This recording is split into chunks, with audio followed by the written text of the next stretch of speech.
ሰበር ዜና በዋልድባ ሰቋር ኪዳነ ምህረት ገዳም በታጣቂዎች አባቶች መገደላቸው ተነገረም። የገዳሙ አባቶች በተደጋጋሚ ጊዜ እገታና ሌሎች እንግልቶች እየደረሱባቸው ነው ተብሏል። ታዋቂው ቲክታከር አዶናይ ወደ አሜሪካ ማቅናቱ ተነገረም። በጋሞ ዞን በደረሰው የመሬት መንሸራተት አደጋ ከ3000 በላይ ሰዎች ችግር ላይ መሆናቸው ተገለጸም። በደረሰው ጉዳት ህይወታቸውን ላጡ ወገኖች የ3 ቀን የሀዘን ቀን መታወጁም ተሰምቷል። 15ኛ ቀኑን በያዘው የአሜሪካ እስራኤልና ኢራን ጦርነት በርካታ አዳዲስ ነገሮች ተሰምቷል። ከኛ ጋር ስትቆዩ ተሰሙታላችሁ። ጤና ይስጥልን። ከአቤል ሚዲያ መረጃዎችን ወደ እናንተ እናደርሳለን። አብራችሁን ቆዩም። በዋልድባ ሰቋር ኪዳነ ምህረት አንድነት ገዳም መነኮሳት መገደላቸው ተነገረም።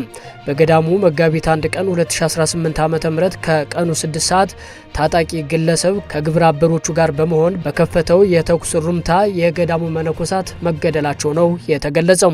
በዚህም መሰረት አባ ወልደ ሰንበትና አባ ወልደ ትንሳኤ የተባሉ መነኮሳት ወዲያውኑ ህይወታቸው ያለፈ ሲሆን አባ ገብረ ማርያም የተባሉ ረድእ ደግሞ ጉዳት ደርሶባቸው በዛሬማ ከተማ በሕክምና ላይ መሆናቸው ተጠቁሟል።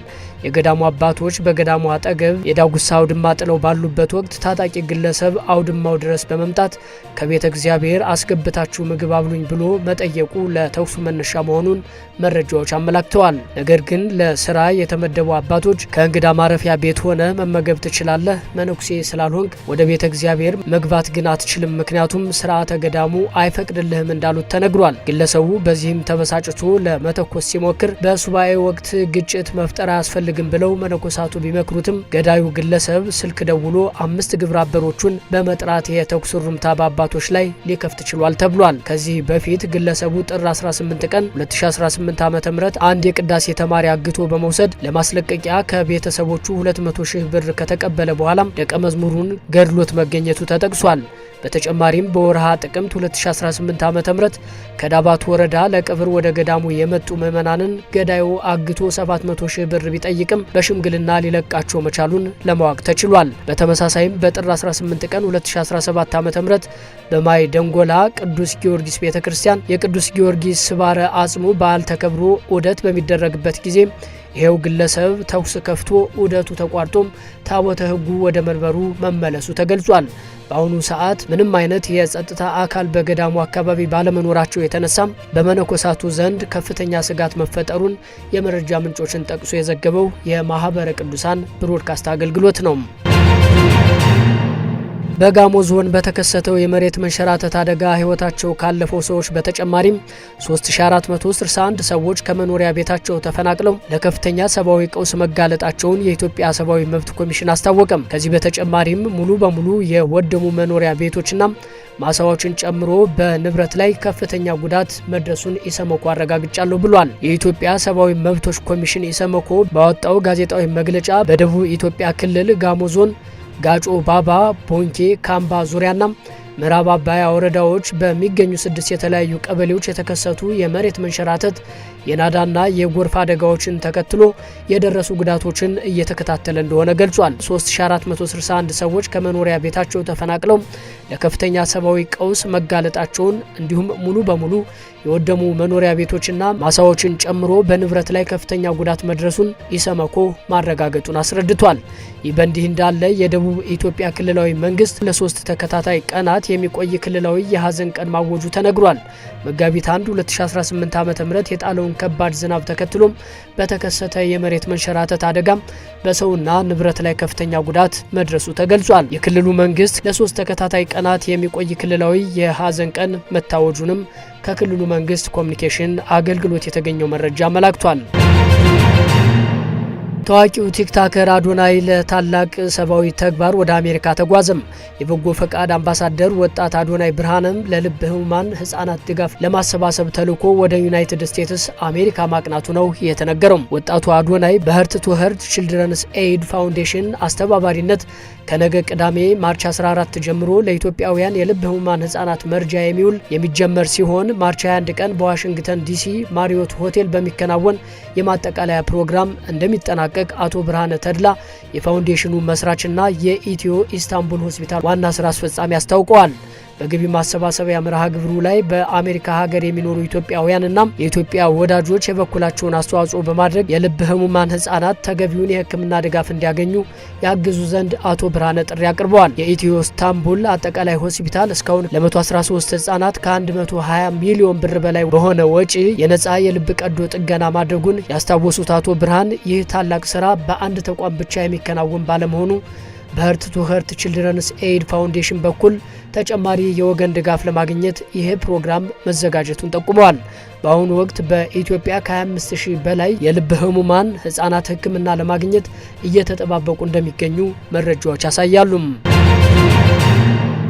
ወደ ውጭ ዘገባዎች ስናልፍ ደግሞ የእስራኤል ጤና ሚኒስቴር በ24 ሰዓታት ውስጥ 179 ዜጎች በኢራን ጥቃት ጉዳት እንደደረሰባቸው አስታወቀም። አብዛኛዎቹ ቀላል በሆነ ሁኔታ ተጎድተዋል የተባለ ሲሆን ጦርነቱ ከተጀመረበት ጊዜ አንስቶ በእስራኤል የተጎዱትን ሰዎች አጠቃላይ ቁጥር 2745 አድርሶታል ሲል ሚኒስቴሩ መግለጹ ተነግሯል። የእስራኤል ጦር በደቡባዊ ሊባኖስ በወሰደው እርምጃ የሂዝቦላህ የጦር ማስጀመሪያ ቦታዎችንና የጦር መሳሪያ ማከማቻዎችን ማውደሙን አስታውሷል። በኢራን አራክ ግዛት ውስጥ በምትገኘው ኢንዱስትሪ ከተማ ላይ እስራኤል በፈጸመችው ጥቃት 7 ሰዎች መቁሰላቸው ተሰምቷል። ሪያድ ሐሙስ ዕለት አከሸፍኩት ያለችው ሼይባን ላይ ያነጣጠረው ጥቃት በቀን 1 ሚሊዮን በርሜል ድፍድፍ ነዳጅ የማምረት አቅም እንዳለው ተነግሯል። በዱባይ የሚገኝ አንድ ከፍታ ያለው ህንፃ ሐሙስ ጧት ላይ ትልቅ ጉዳት ደርሶበት ታይቷል። የአካባቢው መንግስት ሰው አልባ አውሮፕላን በህንፃ ላይ ወድቋል ቢልም ድሮኑ ከየት እንደመጣ ግን በይፋ አልተነገረም።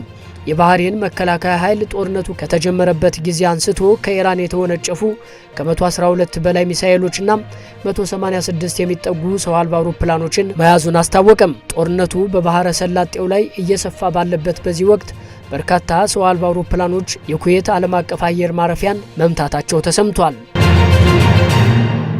የአሜሪካ ነዳጅ ጫኝ አውሮፕላን በኢራቅ ውስጥ ተከሰከሰም። በኢራን ላይ እየተካሄደ ባለው ዘመቻ ላይ ሲሳተፍ የነበረ የአሜሪካ ነዳጅ ጫኝ አውሮፕላን በኢራቅ ውስጥ መከስከሱን የዩናይትድ ስቴትስ ጦር ማዕከላዊ እዝ አስታውቋል። በአደጋው የተጎዳ ሰው ስለመኖሩ እስካሁን ግልጽ የተደረገ ነገር የለም። ስማቸው እንዳይጠቀስ የፈለጉ አንድ የአሜሪካ ባለስልጣን ለአሶሺየትድ ፕሬስ ገልጸዋል። እንደተባለው የተከሰከሰው ኬሲ 135 አውሮፕላን ቢያንስ 5 የበረራ አባላትን አሳፍሮ ነበር ተብሏል። አውሮፕላኑ የተከሰከሰው ከጠላት ወገን በተተኮሰ ጥይትም ሆነም በስህተት በተተኮሰ የአጋር ኃይሎች ጥቃት እንዳልሆነም ወታደራዊ እዙ በመግለጫው ያሳወቀ ሲሆን አውሮፕላኑም ከጥቅም ውጭ ሆኗል መባሉ ነው የተነገረው። የመካከለኛው ምስራቅ አካባቢን የሚቆጣጠረው የአሜሪካ ማዕከላዊ እዝ እንዳስታወቀው በሁነቱ ላይ 2 አውሮፕላኖች የነበሩ ሲሆን አንደኛው በሰላም ሲያርፍ፣ ሁለተኛው ግን በምዕራብ ኢራቅ ተከስክሷል ተብሏል። በተመሳሳይ ሁኔታ ስማቸው እንዳይጠቀስ የፈለጉ ሌላ የአሜሪካ ባለስልጣን እንደገለጹት ሁለተኛውም አውሮፕላን የኬሲ 135 ነዳጅ ጫኝ አውሮፕላን ነው ብሏል።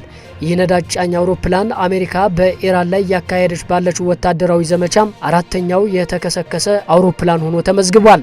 ባለፈው ሳምንት 3 የአሜሪካ ተዋጊ ጄቶች በኩዌት ኃይሎች በስህተት ተመትተው መውደቃቸው ይታወሳል። በኤፍ-15 ኢ ተዋጊ ጄቶች ውስጥ የነበሩት 6ቱም የበረራ አባላት ተርፈው በጥሩ ጤንነት ላይ እንደሚገኙ አሜሪካ ገልጻለች።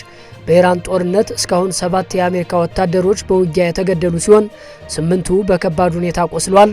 በአጠቃላይ ወደ 140 የሚጠጉ የአሜሪካ ጦር አባላት ጉዳት እንደደረሰባቸው ፔንታጎን በዚህ ሳምንት መጀመሪያ ላይ አስታውቋል መባሉ ነው የተገለጸው።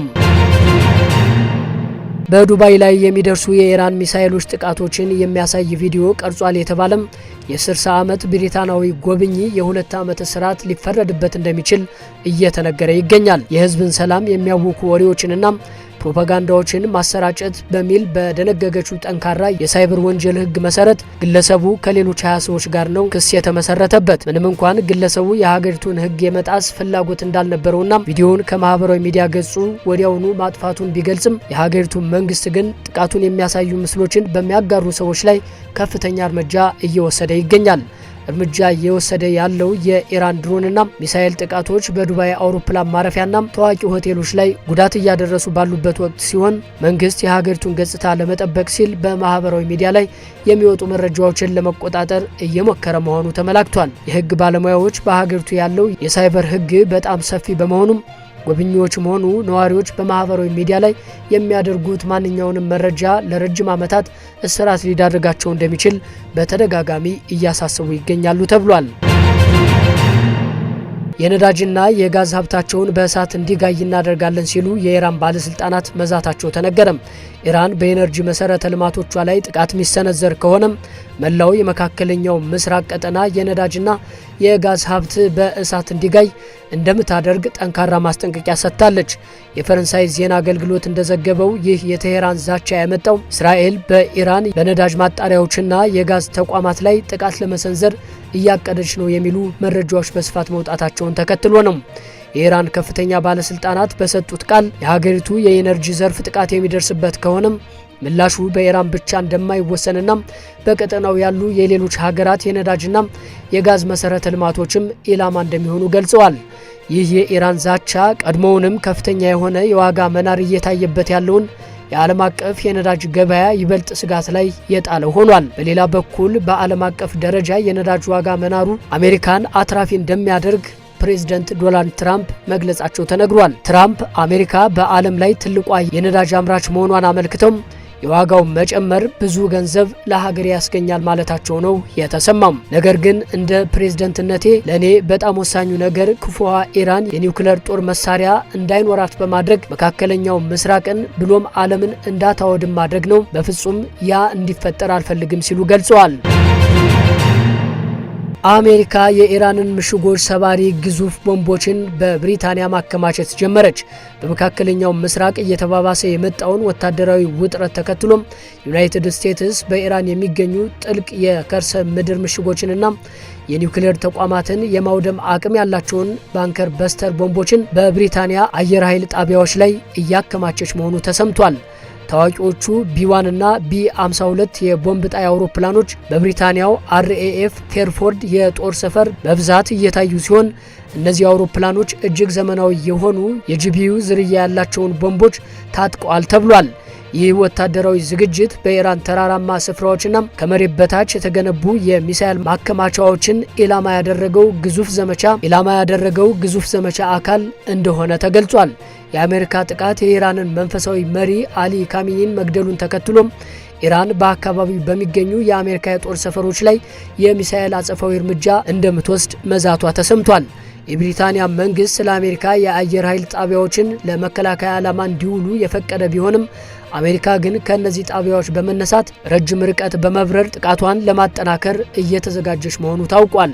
ይህ ወታደራዊ እንቅስቃሴ ዓለም አቀፉ ማህበረሰብ ግጭቱ ወደ ሰፊ ቀጠናዊ ጦርነት ሊያመራ ይችላል በሚል በከፍተኛ ስጋት እንዲጠባበቅ አድርጎታል ተብሏል። በሱዳንና ግብጽ ድንበር በተቀሰቀሰ የተኩስ ልውውጥ የበርካታ ሰዎች ህይወት አለፈም።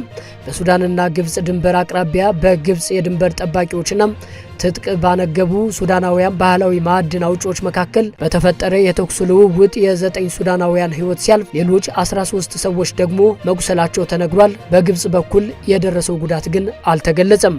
ግጭቱ የተቀሰቀሰው ዋዲ አል አንሳሪ በተባለው የድንበር ስፍራ ሲሆን የግብጽ የጸጥታ ኃይሎች በድንገት በባህላዊ ማዕድን ማውጫው ላይ የኃይል እርምጃ መውሰዳቸውን ተከትሎ ግጭቱ መፈጠሩ ተገልጿል። በወቅቱ በስፍራው የነበሩ ሱዳናውያን ማዕድን አውጪዎች መሳሪያ የታጠቁ በመሆናቸው እጃቸውን ከመስጠት ይልቅ አጸፋዊ ተኩስ መክፈታቸው ሁኔታውን ወደ ከፋ ደም አፋሳሽ ግጭት እንደቀየረው ታውቋል።